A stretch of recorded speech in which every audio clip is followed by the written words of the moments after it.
pendengar, selamat datang di podcast kampus kita. Hari ini kita bakal ngobrol tentang pendidikan guru sekolah dasar, khususnya soal tantangan dan juga persiapannya. Bareng aku sudah ada Kakak An. Halo Kakak An. Halo Kakak Sarah, halo semua pendengar. Senang banget bisa diajak ngobrol.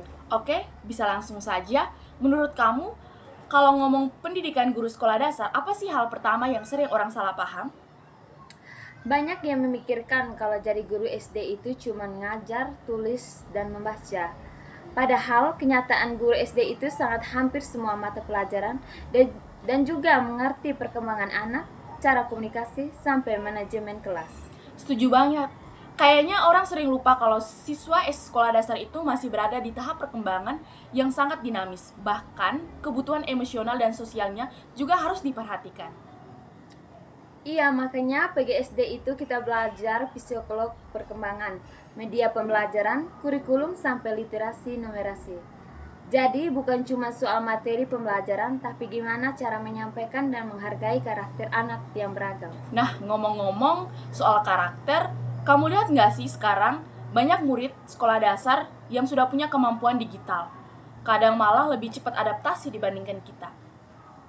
Betul sekali, sekarang guru itu harus melekat teknologi, bukan berarti harus ahli edit video, tapi minimal tahu cara pakai media digital untuk pembelajaran. Misalnya kuis interaktif, video pendek, atau platform kelas digital. Tapi tantangan juga ada. Nggak semua sekolah punya fasilitas yang sama. Ada yang sudah pakai Chromebook, ada juga yang cuma punya papan tulis. Benar banget, jadi guru SD harus fleksibel, nggak boleh bergantung pada satu alat ajar saja. Kalau fasilitas terbatas, guru harus kreatif dan inovatif. Terus kalau dari sisi sosial, menurut kamu hal penting apa yang harus dimiliki calon guru? Empatik, karena anak SD itu belum bisa mengungkapkan emosi dan misalnya secara jelas.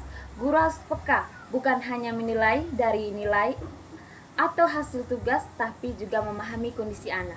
Aku juga ngerasa jadi seorang guru SD itu bukan cuma profesi mengajar, tapi profesi membentuk manusia di tahap awal. Itu tahap krusial banget buat masa depan seseorang.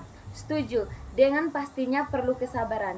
Banyak mahasiswa PGSD yang awalnya kaget ketika PPL, karena ternyata mengelola kelas itu capeknya bukan main. Iya benar, tapi seru juga ya kalau pengalaman PPL kamu gimana? Waktu itu aku tempatkan di kelas 3, awalnya ribut terus, tapi pelan-pelan mereka bisa ikut aturan kalau kita jelas dan konsisten. Di situ aku belajar kalau disiplin itu dibangun, bukan dipaksakan. Keren, berarti selama ilmu akademik calon guru SD itu perlu jam terbang juga ya? Iya, karena jadi guru itu belajar dari praktik. Teori itu fondasi, tapi lapangan yang bikin kita matang. Oke Kakak An, sebelum kita tutup, menurut kamu apa pesan buat teman-teman yang mau jadi guru SD? Nah, teman-teman, jangan takut jadi guru SD. Ini profesi yang punya peran besar buat bangsa. Kalau kalian suka anak-anak, suka belajar, dan mau berkembang, jadi guru SD bisa jadi panggilan hati. Mantap banget. Oke teman-teman, terima kasih sudah dengar podcast kampus kita hari ini. Sampai ketemu di podcast selanjutnya.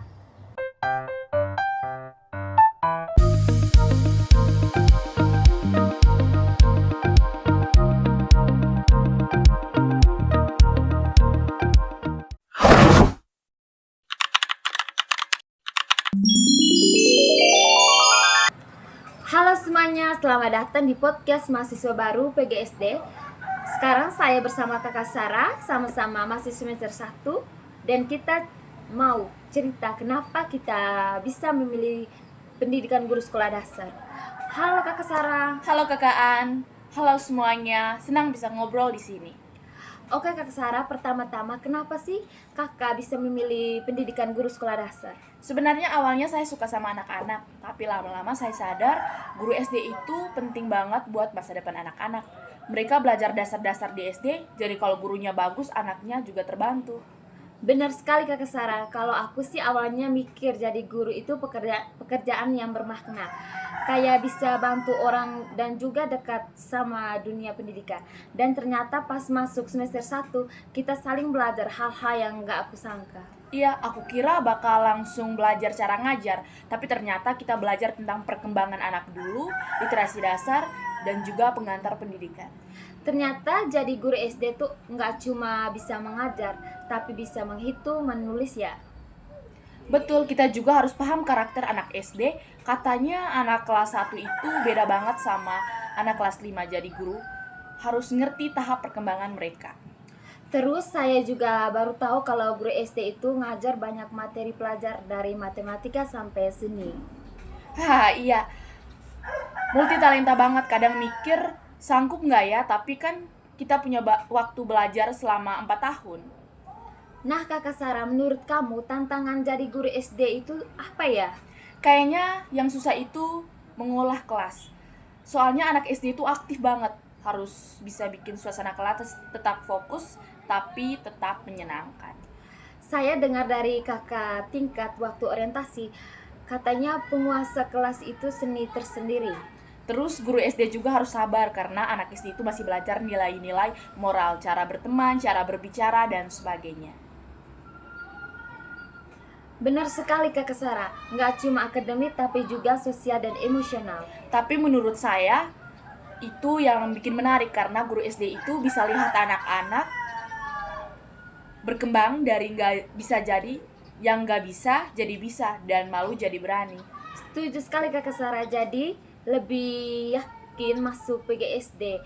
Tapi kalau soal teknologi, menurut kamu guru SD perlu juga nggak sih? Perlu banget, sekarang banyak anak yang udah pegang gadget dari kecil. Jadi guru harus mengerti cara pakai teknologi buat pembelajaran, tapi juga harus bisa mengajar penggunaan yang sehat. Iya sih, tapi kalau sekolahnya masih belum punya teknologi gimana kakak Sarah? Ya, guru harus kreatif, bisa cari media lain yang sederhana. Kata dosen kita, kreativitas itu ciri guru yang SD yang baik. Oke, sebelum saya tutup, kira-kira menurut kakak Sarah, apa harapan kakak Sarah selama kuliah sebagai pendidikan guru sekolah dasar? Jadi harapan saya itu selama kuliah bisa belajar banyak teman dunia anak dan dunia pendidikan, dan semoga nanti bisa jadi guru yang baik. Keren sekali kakak Sarah. Kalau saya sih pengen ikut PPL dan benar-benar merasakan ngajar di kelas SD. Harap tapi masih jauh ya kak. Ya, tapi nggak apa-apa, semuanya berproses. Oke teman-teman, itu podcast hari ini. Makasih sudah mendengar sampai akhir. Terima kasih. Dadah.